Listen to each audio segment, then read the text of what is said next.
বরিশাল নগরীর দেয়ালগুলো এখন বিজয়ের ক্যানভাস। এ যেন এক ভিন্ন নগরী।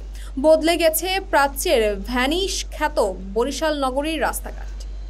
নতুন সাজে সজ্জিত হয়েছে রাজপথ থেকে অলিগলির দেয়াল। রঙে রঙে রঙিন হয়ে উঠেছে ভালোবাসার বরিশাল নগরী। পেশাদার শিল্পী না হয়েও শিল্পের সুষমায় প্রাণের উচ্ছ্বাস ঘটিয়েছে সাধারণ শিক্ষার্থীরা। রং তুলিতে বরিশালের রাস্তার দেয়ালে দেয়ালে ফুটিয়ে তুলেছে সংস্কার, স্বাধীনতার জয়গান এবং তারুণ্যের উন্মাদনা, ভালোবাসার উচ্ছ্বাস এবং মানবতার জয়গান।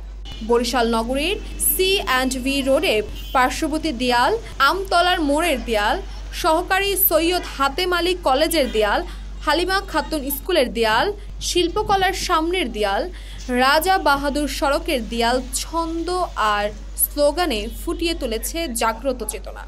নগরীর হালিমা খাতুন স্কুলের সামনে দেয়ালে লিখনের সময় কথা হয় কয়েকজন শিক্ষার্থীর সাথে। তারা বলেন, সারাদিন ধৈর্য ধরে দেয়াল লিখনের মাধ্যমে আমরা গোটা জাতিকে পরিবর্তন ও সংস্কারের কথা বলতে চাই, আর খুব আনন্দের সাথে আমাদের প্রিয় নগরীকে রাঙিয়ে তুলছি। আমরা 3 দিন যাবৎ আমাদের কার্যক্রম পরিচালনা করছি। তাসপিয়া তাবাসসুম, এই সময়, ঢাকা।